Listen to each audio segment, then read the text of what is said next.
16번 다음 그림은 갑국 국민경제 균형점의 변화, 기역은 E점에서 A점, 니은은 A점에서 B점을 나타낸다. 이러한 변화를 초래할 수 있는 원인을 옳게 짝지은 것은 16번 문제는 총수요 총공급 모형에서 국민경제 균형점이 변하는 요인을 찾는 문제가 되겠습니다. 최초 균형점 E점에서 A점으로 가는 요인을 먼저 찾아보면 총 공급 곡선이 우측으로 이동했죠. 그리고 A점에서 B점으로 이동은 총 수요 곡선이 우측으로 이동했습니다. 따라서 기역은 총 공급이 증가하는 요인을 찾으면 되겠고, 니은은 총 수요가 증가하는 요인을 찾으면 되겠습니다. 하나씩 보겠습니다. 1번 기역은 수입 원유 가격의 하락. 이것은 원자재 가격의 하락을 의미하죠. 그러면 기업 입장에서 생산 비용이 감소하니까 총 공급이 증가하는 요인이 되겠습니다. 니은 중앙은행이 기준금리를 인하. 중앙은행이 기준금리를 인하하면 연쇄적으로 시중은행의 금리가 인하하게 되고, 이것은 기업의 투자를 증가시키게 되죠. 따라서 총 수요의 증가 요인이 되겠습니다. 2번 기역은 소득세율의 인상. 그러면 민간 경제 주체의 가처분 소득이 감소하니까 소비가 감소하겠죠. 따라서 총 수요의 감소를 가져옵니다.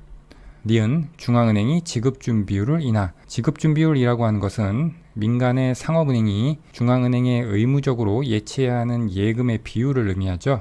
그런데 이 비율을 낮췄다는 이야기는 민간은행 입장에서 시중에 대출을 할 수 있는 여력이 더 생긴다는 것을 의미합니다. 따라서 이것은 총 수요의 증가 요인이 되겠죠. 3번 기업 가계 소비의 증가. 바로 알 수 있죠. 총 수요가 증가하는 요인이 되겠습니다.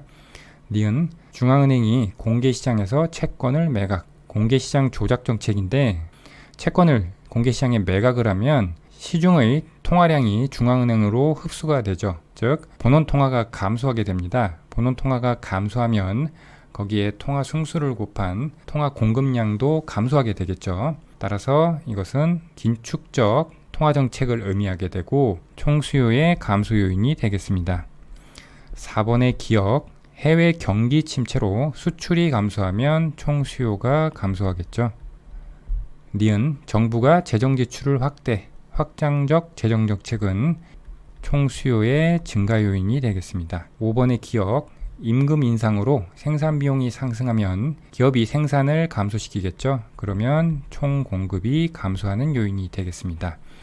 니은 법인세율의 인하. 이것은 기업의 소득에 대해서 부과하는 세금 부담이 낮아진다는 것이니까 투자를 늘릴 유인이 생기겠죠. 그래서 총 수요의 증가 요인으로 작용하게 됩니다. 그래서 문제의 균형점 변화를 잘 나타내는 요인을 찾아보면 기역과 니은이 각각 총 공급 증가, 총 수요 증가인 것을 찾으면 되겠죠. 그러면 보기 중에 찾아보면 1번이 해당하게 되겠습니다. 17번 2021년 초에 갑국 경제의 생산 가능 인구는 4천만 명, 경제활동 참가율은 75%, 그리고 실업자는 500만 명이다. 또한 갑국에서 2021년에 실업자가 일자리를 구할 확률은 20%이며 취업자가 일자리를 잃을 확률은 4%이다. 생산 가능 인구와 경제활동 참가율이 불변이라고 가정할 때 2022년 초의 예상 실업률은 단 근사값으로 구하시오. 17번 문제는 실업률에 관한 문제가 되겠습니다. 문제에서 주어진 단서를 활용하기 위해 먼저 오른쪽에 있는 기본 정보들을 구해 보겠습니다. 생산 가능 인구가 4천만 명이라고 했는데 생산 가능 인구는 경제활동 인구와 비경제활동 인구를 더한 것이죠. 여기서 경제활동 인구는 취업자와 실업자를 합친 것이고, 그리고 경제활동 참가율이라고 하는 개념이 있는데 이것은 경제활동 인구를 생산 가능 인구로 나눈 것을 의미합니다. 문제에서 경제활동 참가율이 75%라고 주어졌습니다. 그러면 생산 가능 인구가 4천만 명이었죠. 그때 경제활동 인구는 4천만 명의 75%니까 3천만 명이 되겠죠. 그 다음 실업자가 500만 명이라고 했으니까 경제활동 인구가 3천만 명이니까 취업자는 2,500만 명이 되겠죠. 그 다음 나머지 부분도 채워보면 경제활동 인구가 3천만 명이니까 비경제활동 인구는 1000만 명이 되고 실업률은 경제활동 인구가 3000만 명, 실업자가 500만 명이니까 실업률은 6분의 1이니까 16.7% 정도가 나오겠죠. 여기까지는 2021년 초의 상황이고요.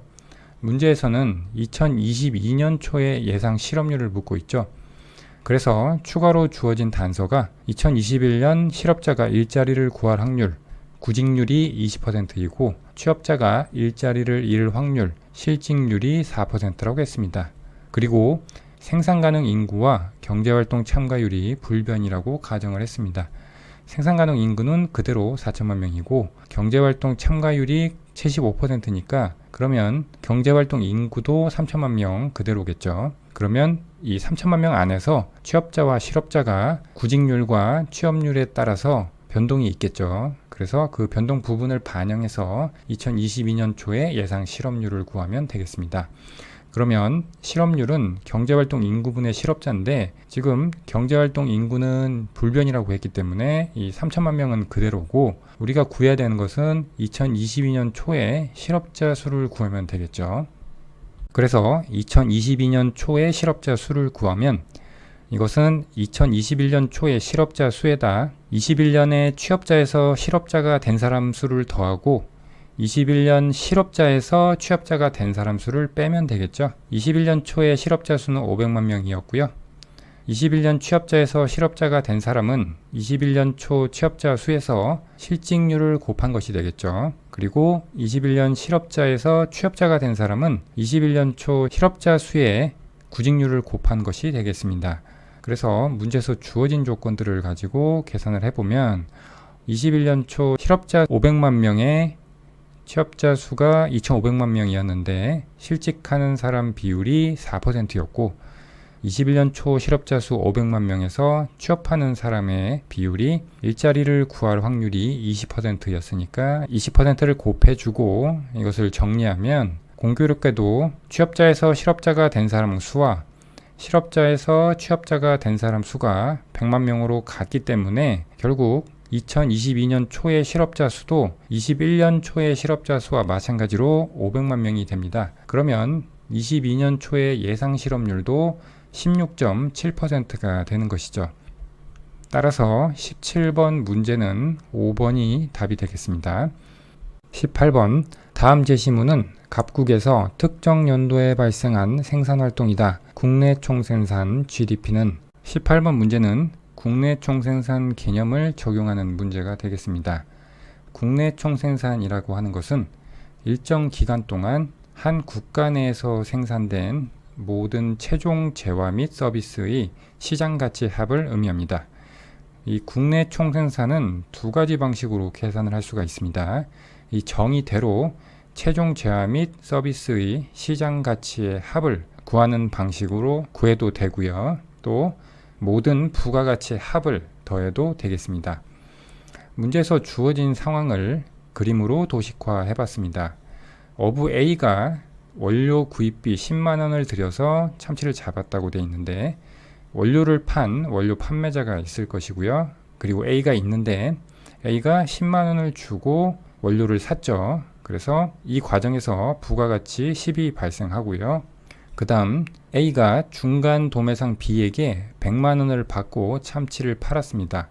그러면 B는 100만원을 지불을 하는데 이 과정에서 부가가치가 90이 발생했죠. 그리고 중간 도매상 B가 참치 일부는 C 횟집에 80만원에 팔고 나머지는 D 통조림 공장에 90만원에 팔았다고 되어 있습니다. 그래서 B가 C에는 80에 D에는 90에 팔았습니다.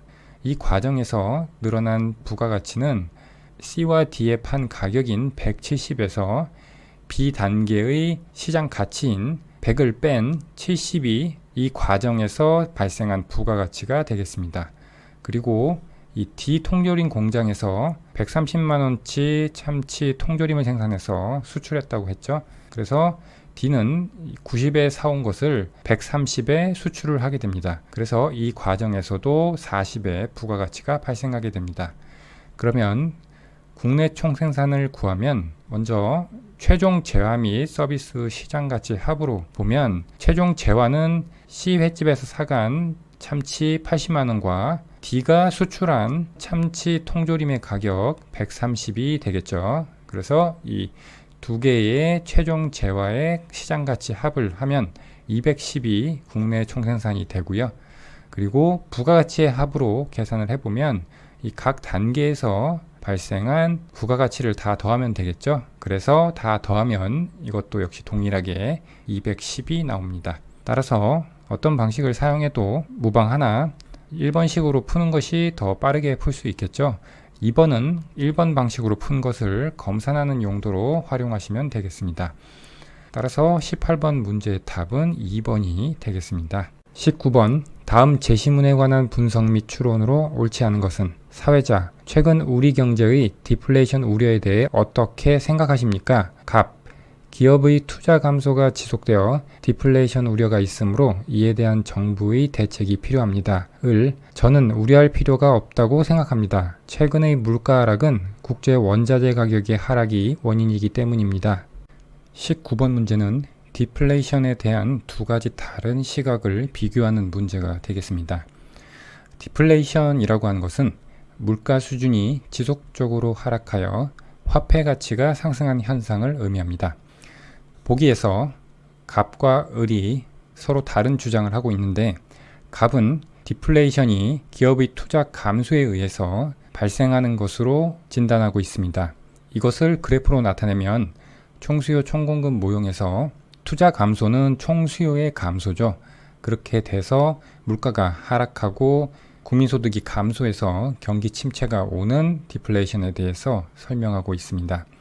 반면에 을은 최근의 물가 하락이 국제 원자재 가격 하락이 원인이라고 했습니다. 이것은 물가 하락의 요인을 생산비용 감소에 따른 공급 증가로 보는 의견입니다. 그래서 그래프로 나타내면 총 공급 곡선이 증가하기 때문에 물가가 하락하는 모습을 보여주고 있습니다. 보기를 하나씩 보겠습니다. 1번, 갑은 총수요 곡선이 수축적으로 이동할 것으로 보고 있다. 총수요의 감소에 의해서 물가가 하락하고 디플레이션이 우려된다고 보는 시각이었죠. 맞는 보기고요. 2번, 갑은 피구 효과를 고려하지 못하고 있다. 피구 효과라고 하는 것은 소비 함수에 자산 효과가 존재할 경우 물가 수준 하락에 따라 실질 자산이 증가하고 이것이 소비 증가를 통해 국민소득 증가를 가져오는 효과가 되겠습니다. 소비의 행태 방정식에 보통 가처분 소득이 들어가 있는데 여기에 실질 자산을 도입을 합니다. 명목 자산을 물가로 나눠준 것이 실질 자산이죠. 그래서 물가 수준이 하락하면 실질 자산이 증가하고 이것이 자산 효과를 통해 소비를 증가시키는 것이 피구 효과가 되겠습니다. 만약 총수요 감소에 의해서 물가가 하락하게 될 경우 이것이 실질 자산의 증가를 유발하고 소비 증가를 통해서 총수요 감소에 의한 국민소득 감소 효과를 어느 정도 상쇄시키는 효과가 있을 것입니다. 그런데 갑은 이러한 피구 효과를 고려하지 않고 있죠. 그래서 2번도 맞는 보기가 되겠습니다. 3번, 갑은 긴축 통화정책보다 확대 통화정책을 지지할 것이다. 지금 문제에서 갑은 물가 하락의 요인을 수요 감소로 보고 있기 때문에 확대 통화정책을 통해서 수요를 증가시킨다면 국민소득도 원상복구시키고 물가도 다시 원래의 수준으로 상승시키는 결과를 가져올 수 있게 됩니다. 그래서 총수요가 감소하는 부분을 상쇄시켜서 원래의 균형으로 돌아올 수 있게 된다고 주장할 수 있는 것이죠. 따라서 3번 보기도 맞는 보기가 되겠습니다. 4번, 을은 총공급 충격에 의해 실질 GDP가 증가할 것으로 예상하고 있다. 국제 원자재 가격 하락에 의한 생산비용 감소로 총 공급이 증가하기 때문에 현재 물가가 하락하고 있다고 보는 것이 을의 시각이기 때문에 총 공급 충격에 의해서 실질 GDP가 증가할 것이 예상이 되죠. 4번도 맞는 보기가 되겠습니다.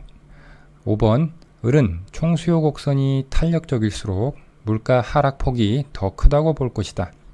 을의 그래프에서 생각해 보면 A점이 초기 균형인데 국제 원자재 가격 하락에 의해서 총 공급 곡선이 우측 이동하게 되고, 이때 총수요 곡선의 탄력성 차이에 따라서 물가 하락폭이 어떻게 되는지를 보면, 총수요 곡선 중 상대적으로 비탄력적인 총수요 곡선을 AD0, 상대적으로 탄력적인 총수요 곡선을 AD1이라고 할 때, 총 공급이 동일하게 증가했을 때 균형점이 각각 B와 C점으로 되는데, 총 수요 곡선이 더 탄력적인 AD1의 경우에 물가 하락폭이 더 작게 되고 있음을 알 수가 있죠. 따라서 보기 5번은 틀린 보기가 되겠습니다. 그래서 19번 문제의 답은 5번이 되겠습니다. 20번, 갑국과 을국의 환율 변화 추세가 다음 그림과 같이 예상되는 경우 이에 관한 설명으로 옳은 것은 단 환율 변화 이외의 변수는 고려하지 않는다. 20번 문제는 환율에 관한 문제입니다.